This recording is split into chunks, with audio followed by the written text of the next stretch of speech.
नाग के फणों पर नृत्य किया, देवताओं ने पुष्प वृष्टि की। कालिय नाग के मुख से जहर निकला, रक्त निकलने लगा, लंबी लंबी श्वास ले रहा है कालिय नाग। तब नाग पत्नियों ने कहा, हे ठाकुर जी, तपः सुतप्तम किमनेन पूर्वम निरस्त मानेन च मान देना। हमारे पति ने कोई पुण्य कर्म किए होंगे। कैसे? बोले पिछले जन्म में, तभी तो हमारे पति के मस्तक पर आपने चरण रखे हैं, नृत्य कर रहे हैं, क्षमा कर दीजिए। भगवान ने कालिय नाग को मारा नहीं, कहा निकल जाओ। कालिय नाग को भगवान ने कहा तुम यहाँ आए क्यों, जब तुम्हारे रहने के लिए हमने स्थान दिया है। तो कालिय नाग कहता है आपके वाहन के डर से मैं आ गया था। भगवान बोले अब गरुड़ तुम्हें नहीं मारेगा, मेरे चरणों के निशान बने, जाओ। तो वहीं मणि रख करके प्रसाद्यम गरुड़ ध्वज, परिकरों के साथ, अपने परिवार के साथ वो सांप, लोग वहां जाने से भी डरते थे, बोले यहाँ सांप रहता है। कालिय नाग को भगवान ने वहां से निकाला, वृंदावन में उस स्थान को कालिय दह उस जगह को कहते हैं। और इतना सुंदर वो स्थान जहां पर भगवान ने लीला की। सुखदेव स्वामी राजर्षि परीक्षित को वर्णन कर रहे हैं। आगे भगवान ने अपने सखाओं को, गैया को दावा नल से बचाया।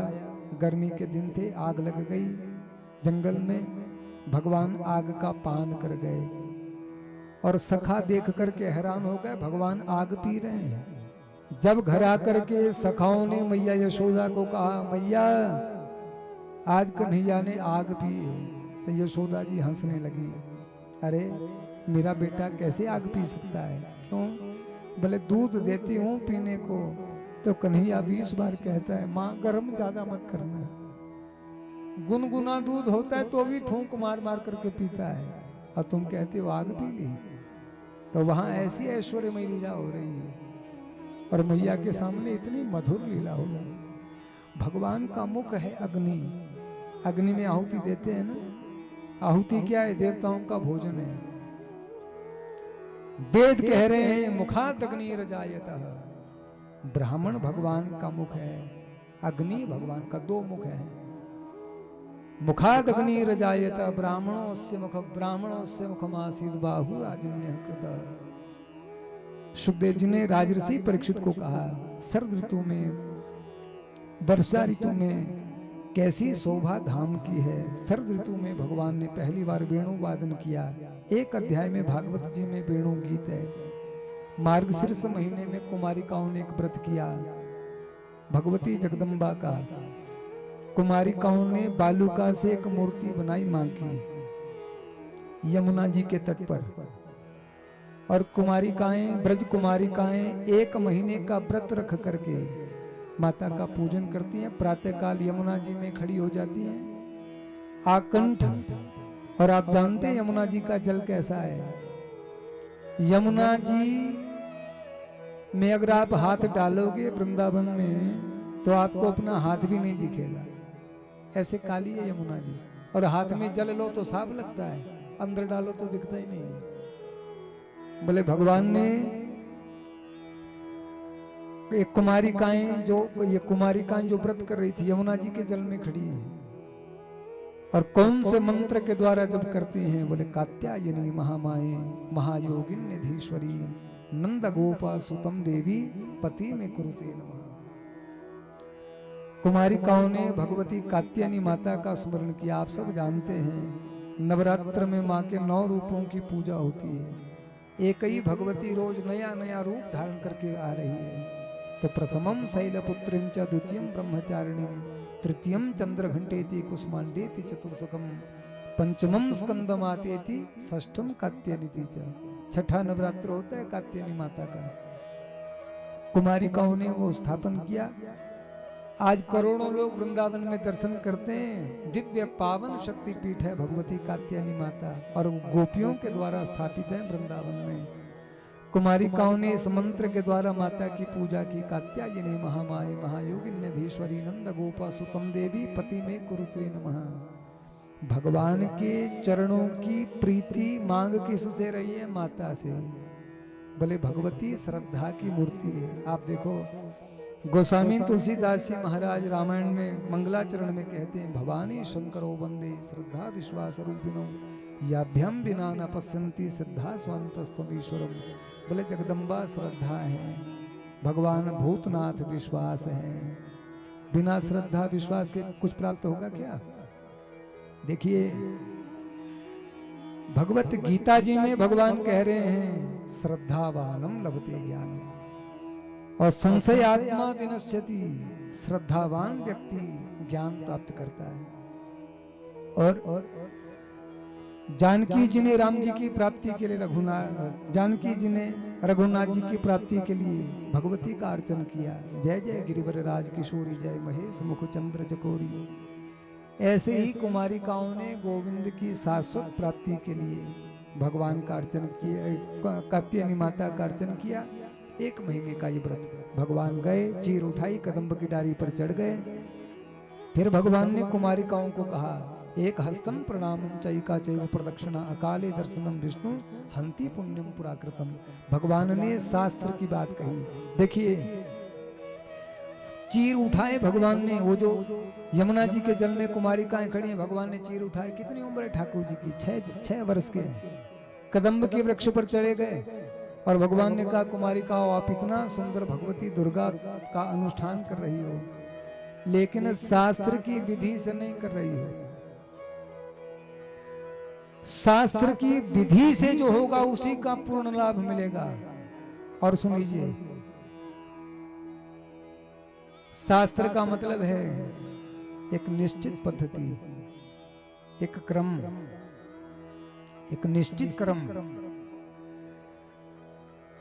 भगवान भगवत गीता में कहते हैं, हम किसकी बात माने? आज लोग, कितने ही लोग इतने भ्रम की स्थिति में हैं। बोले महाराज जहां जाओ, वो जब अपना सिद्धांत कहते तो हमको लगता है ये ठीक है। किसी संस्था में जाओ, बोले ये ठीक है। और जहां देखो सब अपने ही मत का प्रतिपादन कर रहे हैं। बोले नहीं नहीं, असली धर्म तो यही है। और बेचारे लोग, कोई किधर भटक रहा है, कोई किधर भटक रहा है, कोई कुछ बन गए, कोई कुछ बन गए। ये स्थिति आई क्यों? क्योंकि मूल में धर्म का तत्व स्वयं चिंतन ना करके जिसने जो कहे उसे मान लिया। कोई कुछ भी कहे तो क्या आप उसको मान लेंगे? प्रमाण देखिए, क्या प्रमाण है? आप सब लोग विज्ञ बैठे हैं, हम केवल स्मरण करा रहे हैं। 3 प्रमाण होते हैं। पहला होता है प्रत्यक्ष प्रमाण। तो कोई प्रमाण मांगे, बोले प्रमाण क्या? प्रत्यक्ष विराजे। प्रत्यक्ष को क्या प्रमाण दे? एक होता है प्रत्यक्ष प्रमाण के सामने बैठे पूछ लो, अगर हम झूठ कह रहे हैं पूछ लो, ये हो गया प्रत्यक्ष प्रमाण। और दूसरा होता है अनुमान प्रमाण।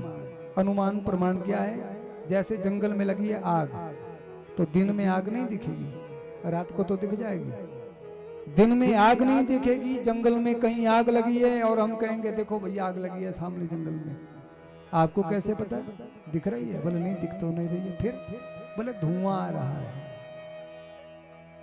जंगल से धुआं यदि उठ रहा है, आग आपको ना भी दिख रही है, तो भी ये प्रमाण है, अनुमान प्रमाण कि आग लगी। आग ना लगी होती तो धुआं कहां से आता है? और तीसरा प्रमाण क्या है? शास्त्र प्रमाण। कहां लिखा है? भले देखो शास्त्र का प्रमाण है। देखिए कोई व्यक्ति बीमार हो जाए और उसके रिश्तेदार कहें आपके लक्षण देख करके लगता है आपको ये बीमारी होगी। सब रिश्तेदारों ने कहा कि ये यदि लक्षण है तो ये बीमारी होगी, आप जाइए ठीक कराइए। और फिर गए डॉक्टर के पास, और डॉक्टर ने जैसे ही देखा तो डॉक्टर ने कहा नहीं नहीं ये बीमारी नहीं है, ये बीमारी है। अब बोलो, एक तरफ सैकड़ों रिश्तेदार कह रहे थे कि ये बीमारी है और एक तरफ अकेले डॉक्टर ने कहा, तो किसकी बात माननी पड़ेगी? डॉक्टर की माननी पड़ेगी कि नहीं? क्यों? क्योंकि उसके पास प्रमाण है, उन्होंने चिकित्सा शास्त्र पढ़ा है। तो सबकी बात निरस्त हो गई कि नहीं? आज समस्या ये है, भीड़ जहां एकत्र हो जाए लोग कहेंगे महाराज क्या कहें, ऐसे ऐसे लोग जो औरों को भी भटका रहे। भैया याद रखिए भगवत गीता का सिद्धांत, स्वधर्मे निधनम श्रेय पर धर्म भयावह। केवल जिस मार्ग पर परंपरा से हमारे बुजुर्ग चलते, जो शास्त्र का उसी मार्ग पर, कोई कुछ कहे। श्री कृष्ण कह रहे हैं तस्मात् शास्त्रम प्रमाणम ते, शास्त्र प्रमाण है। ये भगवत गीता जी का श्लोक है। भगवान कह रहे हैं तस्मात् शास्त्रम प्रमाणम ते कार्य कार्य व्यवस्थित। पल गोपियों ते ऐसे अभी यमुना जी में देखो, निर्वस्त्र स्नान नहीं करना चाहिए, एक हाथ से प्रणाम नहीं करना चाहिए, अकाले दर्शनम विष्णु हंति पुण्यम पुराकृतम। भगवान ने चीर रखे, उनका व्रत पूर्ण किया, लौटे आए, घर घर में तैयारी होने लगी। भगवान ने एक दिन यज्ञ पत्नियों पर अनुग्रह किया। विप्रों के यहाँ यज्ञ चल रहा था, विप्र पत्नियां भगवान को भोग लगाती है। तैयारी हो रही थी उत्सव की। श्री कृष्ण ने बाबा को पूछा, बाबा ये कैसी तैयारी हो रही है? तब नंद जी ने कहा कन्हैया को, बेटा ये जो आसमान में तो बादल देख रहा है ना, ये बादल इंद्र महाराज का रूप है। बादल आते हैं तो लोग क्या कहते हैं? बोले इंद्र महाराज आ गए। उनकी प्रतिमूर्ति है। हम प्रतिवर्ष इंद्र महाराज की पूजा करते हैं। इंद्र महाराज की पूजा इसलिए करते हैं कि वो समय से बारिश करे, तभी अन्न औषधियां। तो श्री कृष्ण ने बाबा से कहा, बाबा एक प्रार्थना हम करें। नन्हे से कृष्ण 7 वर्ष के श्री कृष्ण बाबा की गोद में बैठ करके बाबा से कह रहे हैं, बाबा कर्मणा जायते जंतु कर्मण एवाविलीयते, सुखम दुखम भयम क्षेमम कर्मणा एवाभिपद्यते। जन्म कैसे होता है? बोले कर्म से होता है। आप हम लोगों को किसने पूछा कि कहाँ जन्म लेना है, क्या बनना है? सीधा भेज दिया। जन्म व्यक्ति का कर्म से होता है, इच्छा से नहीं होता। हम सोचें अगले जन्म में हम ऐसे बन जाएं तो हमारी इच्छा थोड़ी चलेगी, हमारे कर्म चलेंगे। कर्मणा जायते जंतु, ये स्वयं श्री कृष्ण कर्म का सिद्धांत कह रहे हैं। और कर्मण एवाविलीयते, कर्म से ही विलय हो जाएगा व्यक्ति का। और जीवन में जो कुछ भी मिलता है, सुख दुख, देखो भाई सुख के लिए हम लोग कितना प्रयास करते हैं, सुख के लिए लोग कितना पैसा खर्च करते हैं, पर दुख के लिए कुछ करना पड़ता है क्या? घर में बैठे बिठाए मिल गया, क्या किया? कुछ नहीं किया, क्योंकि प्रारब्ध में था, भोगना पड़ा। तो कर्मणा जायते जंतु कर्मणैवा विलीयते, सुखम दुखम भयम क्षेमम कर्मणैवा अभिपद्यते। ये बात भगवान किस लिए कह रहे हैं? बोले बाबा इंद्र महाराज भी तो अपने कर्म में बंधे हैं, अगर वो अपना कर्म नहीं करेंगे तो उनको भी दोष लगेगा। तो ऐसा सोचना कि हम पूजा करेंगे तब वो बारिश करेंगे, ऐसा नहीं है। वो नहीं करेंगे बारिश तो उनको भी दोष लगेगा। सूर्य भगवान को यदि हम अर्घ ना दें तो क्या सूर्य हमें प्रकाश नहीं देंगे? वो तब भी देंगे। बच्चा माता पिता की बड़े होकर के सेवा ना भी करे तो भी क्या, माता पिता तो अपने बच्चे के लिए सब कुछ करते हैं कि नहीं? भले तुम चाहे फिर हमारी सेवा करना चाहे ना करना, हम तो अपना कर्तव्य निभाएंगे बेटा। तो क्या बच्चों का धर्म नहीं है कि जिन्होंने इतना कुछ हमारे लिए किया है, वृद्धावस्था में हमको भी इनकी सेवा करनी है। सूर्य को अर्घ भी देना हो तो कोई पूछने लग जाते हैं क्या होगा महाराजों से? कितने दुख की बात है। देव ऋण है, देवता तो अपना धर्म निभा ही रहे हैं, पर क्या हमारा धर्म नहीं है? इतने कृतज्ञ हो गए कि अर्घ भी नहीं चढ़ा सकते। नंद बाबा बोले कन्हैया को, बेटा कन्हैया जो हमारा कुल धर्म है, हमारे सनातन धर्म का जो पावन सिद्धांत है, बोले कोई व्यक्ति लोभ से, लालच से, डर से धर्म बदल दे तो नंद बाबा कह रहे हैं कि उसको कभी सिद्धि की प्राप्ति नहीं हो सकती। भटकने वाला सदैव भटकेगा। अपने सिद्धांत पर अड़िग रहिए। स्वधर्मे निधनम श्रेयः परधर्म भयावह। गीता जी में भगवान कह रहे हैं अपने धर्म में मरना भी श्रेष्ठ है। और दूसरा कोई कुछ भी कहे, यहाँ आ जाओ, यहाँ आ जाओ, ये कर दो, वो छोड़ दो, बोले भैया हम मर भी जाएंगे पर स्वधर्म में रहेंगे। देखो जो व्यक्ति बात बात में किसी ने कुछ कहा प्रभावित हुए और फिर बोले धर्म ही बदल दिया, कितने दुख की बात है। पतिव्रता नारी कौन होती है बोलो? बोले सुख में दुख में मुझे जो कुछ चाहिए अपने पति से चाहिए। देखिए आप शिव महापुराण में वर्णन है। और एक ऋषि उपमन्यु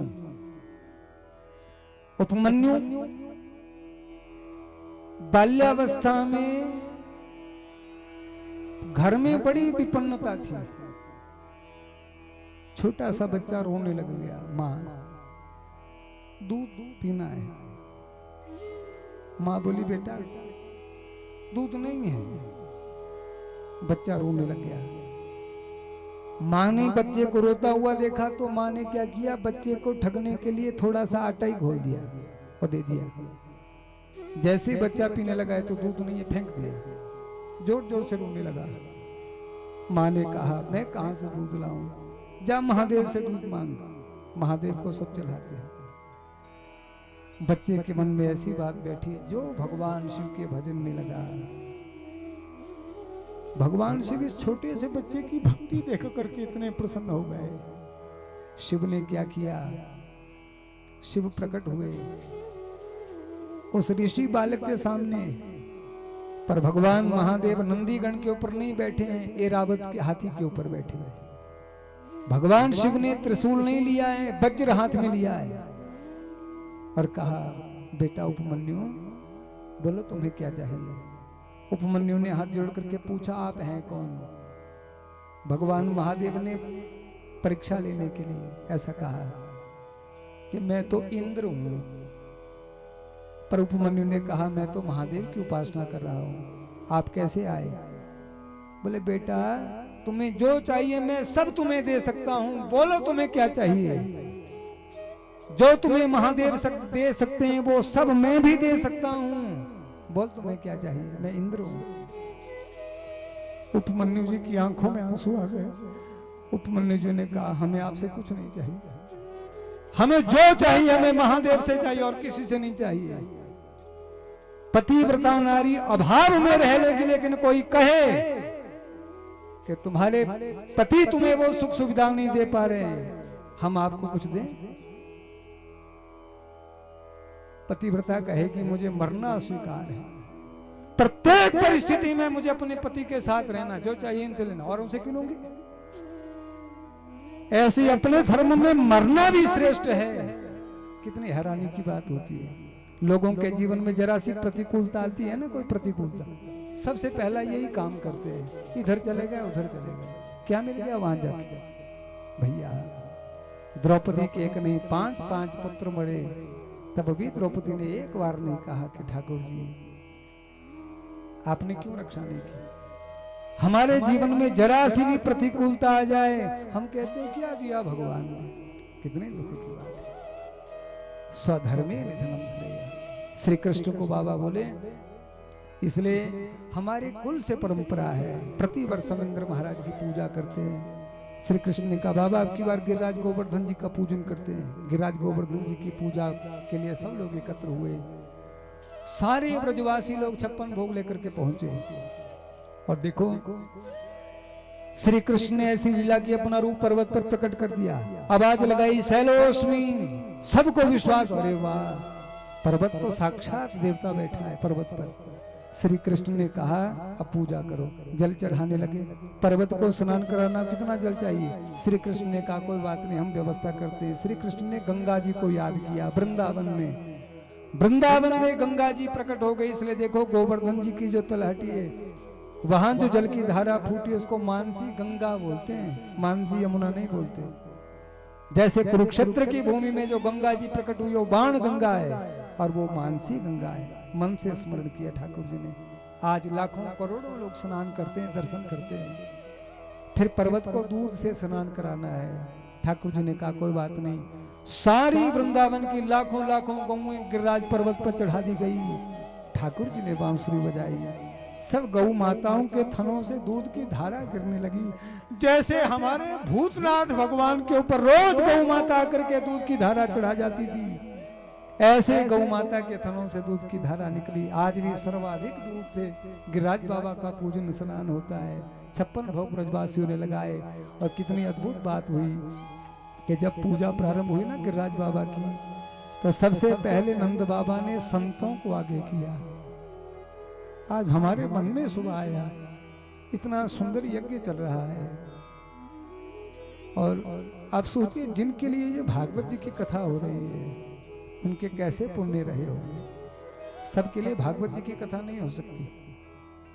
दुनिया में पैसे वालों की कमी भी नहीं है। अगर पैसे से भागवत जी की कथा हो जाती तो कोई भी करवा लेता। सबके लिए भागवत जी की कथा हो जाए ये संभव ही नहीं है। फिर बोले भगवान जिस व्यक्ति के कल्याण का संकल्प करते हैं उनके लिए भागवत की कथा हो जाती है। वो गरीब हो तो भी, अमीर हो तो भी, पर भगवान जिसके लिए संकल्प करें। देखो आप, हम लोगों को धन की आवश्यकता हो सकती है, भगवान को क्या आवश्यकता है। भगवान तो भाव देख करके कि जिस जीव का कल्याण भगवान करना चाहे। हमको बता रहे थे कि जिन यजमान के लिए, जिन पुण्यात्मा के लिए भागवत जी की कथा हो रही है, उनका तो नाम ही साधु था। उनके मित्र बैठे हैं और देखिए आज कितना दिव्य संयोग बना गिरिराज बाबा के पूजन का ये उत्सव। नंद बाबा ने आगे आगे संतों को किया और पूज्य महाराज जी पधारे। प्रातः काल हमारा मन था कोई संत आए और उनके द्वारा गिरिराज बाबा के पूजन, गिरिराज बाबा के प्रसंग का हम लोग स्मरण करें। संत की सन्निधि में भगवान ने कृपा की, विधिवत पूजन किया। सबने गिरिराज बाबा की परिक्रमा की, 56 भोग लगाए और जैसे ही पूजा पूरी की, इंद्र महाराज को क्रोध आए, मेरी पूजा बंद कर दी। इतनी बारिश हुई, प्रलय के समय जो मेघ बरसते हैं, समावर्तक मेघ। आज भी आप श्रीधाम वृंदावन में गिरिराज जी का दर्शन करिए, करोड़ों लोग दर्शन करते हैं। वहां की शिला पर भी छिद्र पड़ गए, एक भी शिला आपको पूरी नहीं मिलेगी, ऐसी बारिश हुई है। प्रत्यक्ष देवता है, वो पर्वत नहीं है। लाखों करोड़ों लोग तो ऐसी प्रार्थना करते हैं कि राज बाबा हमारी ये कामना पूरी हो जाए, हम आपकी परिक्रमा करेंगे। परिक्रमा करते हैं और देखिए ऐसे श्री गिरिराज महाराज के श्री चरणों में वंदन। बारिश जब हुई, श्री कृष्ण ने सबकी रक्षा के लिए गिरिराज गोवर्धन को अपनी कनिष्ठिका उंगली पर उठाया। 7 दिन तक भगवान ऐसे ही खड़े रहे। और मीरा जी ने तो जब एक प्रसंग सुना, मीरा जी ने तो भगवान के इसी रूप को अपना इष्ट माना। मेरे तो गिरधर गोपाल दूसरों ना कोई। गिरिराज जी को अपनी कनिष्ठिका उंगली पर उठा करके भगवान ने संसार को संदेश दिया, कर्ता केवल भगवान ही है। सारे जगत का दारो मदार केवल भगवान पर है। पर हमें भ्रम बस ऐसा लगता है कि हम कर रहे हैं, हम नहीं कर रहे हैं। करने करवाने वाले सब भगवान हैं। जब हम नहीं रहेंगे तो क्या दुनिया नहीं चलेगी? ऐसे ही चलेगी। पहले भी ऐसी चली, अब भी ऐसी चली, आगे भी चलती रहेगी। पर व्यक्ति को ऐसा लग जाता, अरे मैं ही कर रहा हूं, तभी सब चल रहा है। एक व्यक्ति ट्रेन में बैठा था, ट्रेन में, और उसने अपना सारा सामान उठा दिया, सिर पे रख लिया, और ट्रेन चल रही है। तो लोग घूर घूर के देखने लगे, बड़ा मूर्ख है। ट्रेन चल रही है, लोग बढ़िया से सो रहे हैं और इसने सारा बैग सिर पे रखा है। तो एक व्यक्ति ने कहा, भैया ये बैग सिर पे क्यों उठाया, रख लो। तो उसने क्या जवाब दिया, बोले सारा भार ट्रेन पर नहीं रखना चाहिए, थोड़ा सिर पर भी रखना चाहिए। ऐसे कई लोग बड़ी टेंशन करते हैं। बोले भगवान क्या करेंगे, हमको करना पड़ेगा। तो सोचते रहो, फिर दवाई खाते रहो, फिर डॉक्टर बार बार कहेंगे तनाव कम करो।